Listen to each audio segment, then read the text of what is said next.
I write this diary to keep a record of the experience of what I went through during the days and weeks and months that followed. In my journeys, I've met some good hearted people that were trying to stay alive during this undead crisis. Unfortunately, I've also encountered some desperate and bad people trying to do the same and was trying to do whatever they can to survive this Holocaust. I wanted to tell people of what I went through and what I had to do to survive. From the onset of the undead pandemic, from riding out in my parents' house to my travels along the back roads of Texas.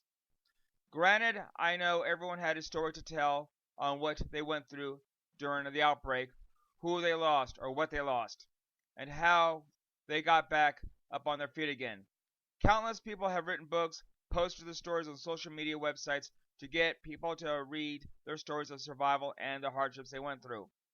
My story is no different from anyone else, but it is my story and my story alone. You, the reader, can be the judge if you believe the account to be true or not. If you went through the same thing during the zombie outbreak, you are not alone. You could say to yourself, I know what he had to do to survive. I went through the same thing. So here is my story of Deadland, written by Zach Martinez. Chapter 1, Sunday, June 17th, 2012. It is Sunday evening. The sun has not gone all the way down yet. Sky cleared up early this morning after it rained. Thursday morning and most of today, God knows we needed the rain, but it hadn't rained at all since October of last year.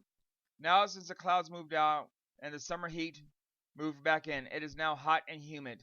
Only clouds that are still hanging around are not really clouds, but smoldering fires that were caused when the Jets dropped the bombs on us to take out the zombie horde.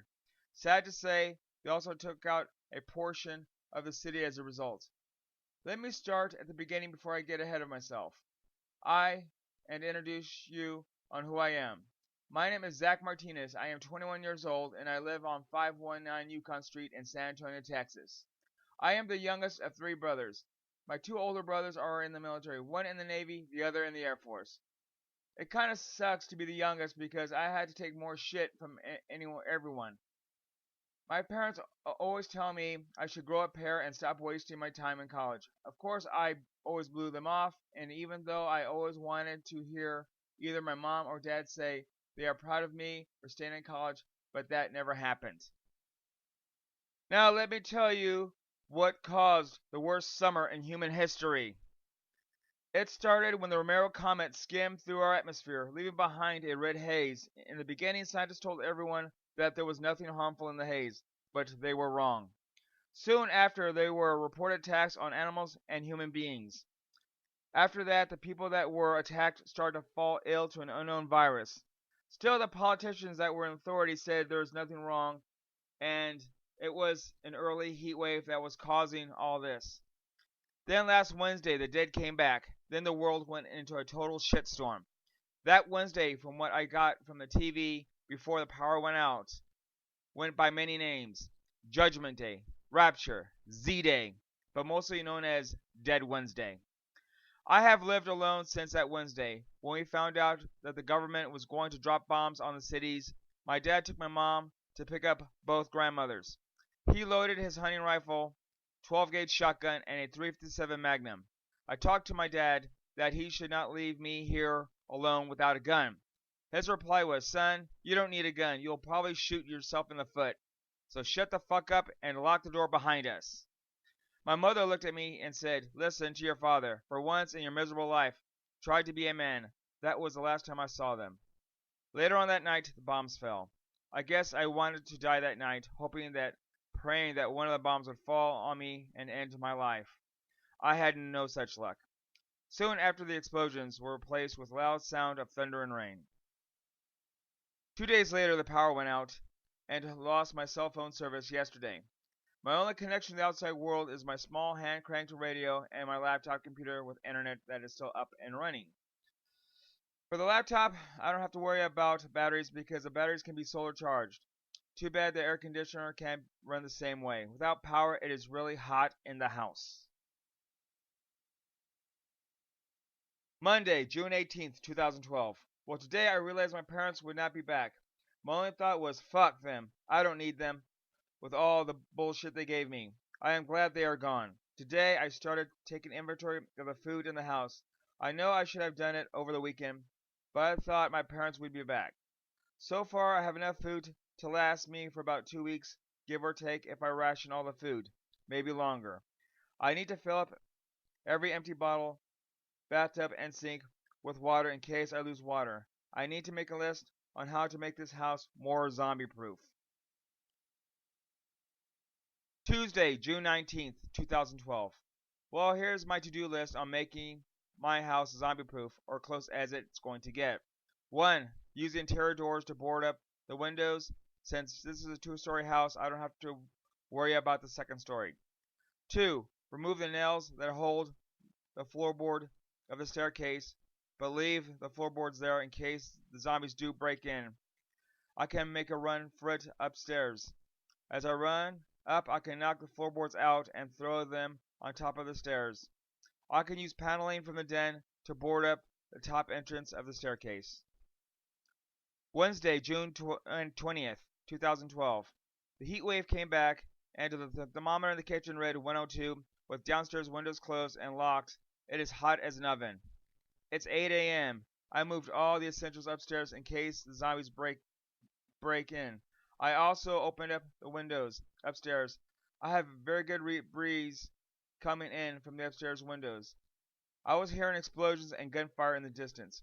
The gunfire was more rapid and the sound of artillery was going off. I cannot tell where it was coming from, but it was making the zombies come out to the streets and move toward the source of the sound. With a mixture of gunfire and explosions and the constant moaning of the dead, it was my chance to finish boarding up the windows. Thursday, June 21st, 2012. I found out where the fight was coming from. As I finished boarding up the windows, I went upstairs and onto the roof. I can see soft plumes of black smoke about 5 blocks away, north of my backyard. The undead horde was moving toward them. I looked through my binoculars and saw the army fighting the undead. The more soldiers kept on firing their weapons and bringing them down, the more zombies popped out to engage the soldiers. Soon the undead swarmed over the soldiers like ants, devouring the soldiers. In my mind, I can still hear the screaming and gunfire. Maybe the U.S. Army was trying to make a final stand, but it was all in vain. God help us. Friday, June 22nd, 2012. The heat was too much for me to sleep inside the house. There was no breeze coming through, so I slept outside on top of the roof. It's the safest place I can sleep outside. Internet is still up and running. Great Britain, Japan, Ireland, Greenland, and New Zealand have done okay through this zombie apocalypse. Everywhere else didn't do too well. The countries hit the hardest were third world countries like parts of Africa, India, Pakistan, and the Middle East. There have been no reports coming out telling of any survivors. The government has a website on how to survive this crisis. The only real suggestion that the government website said it is to everyone is to make it to a zombie-free zone. As for me, I think I'll hold up here for a while. Wednesday, July 4th, 2012. Happy 4th of July. Not much has changed since the last entry. Same shit. They still come out more at night than during the day. I guess the deadheads hate the heat or their eyes are more sensitive to bright light. Food is starting to run scarce as well as my water supply.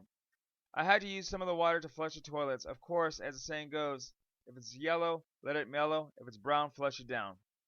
The weed I bought from Quinn Hayes is all gone, so I have to face the daily hardships with a clear head.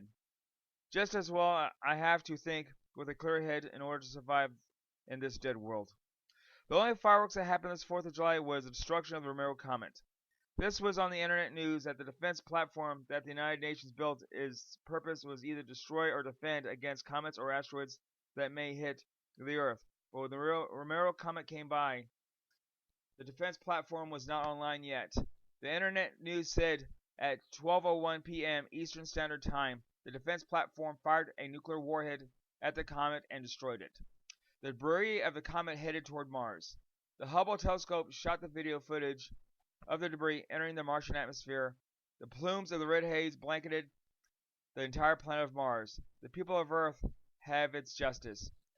There is something I thought about my life is still the same in this dead world.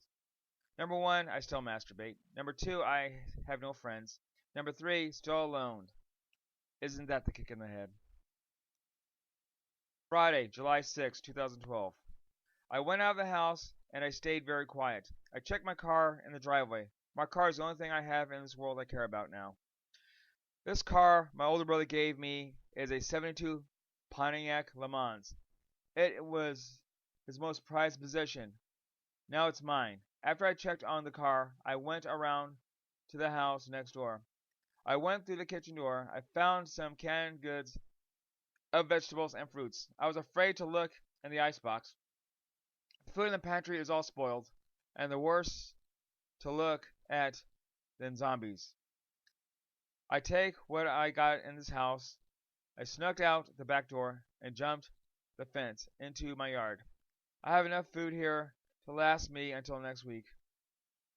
The only things I really need right now are weapons. There is a house eight eight houses down that looks like my house, so I know it will have the same floor plan. It is a house down on my side that belonged to crack dealers. I'll see if I can find guns in that house. I'll try for it tomorrow. Saturday, July 7th, 2012. Well, I broke into the crack house today. I knocked first in case there was somebody still alive inside. Besides, I definitely do not want to get shot by any crack dealer. When I knocked on the door, very softly, I heard someone inside the house coming toward me. As I looked, I still knocked on the front door. I saw the doorknob move, and I was hearing moaning sounds. I went around the house and pried openly as a back door with a crowbar. As I quietly could, I went through the dining room and into the living room. There he was, standing there, with all rotted skin dangling down from his tattoo-covered back. The black zombie blood oozing from his wounds of his decayed flesh. He was still trying to open the front door, so I snuck up behind him and put the crowbar right in the back of his head. The pointed end pushed its way into the head and caused him to hit the door. With his head, as he went down, the black blood was coming out of his wounds that I caused with the crowbar. I put my right foot in the back of his neck and pulled out the crowbar. In the case that there were more zombies in the house, I searched the first floor. I went to the first bedroom, found some cash, and it was probably more than I count.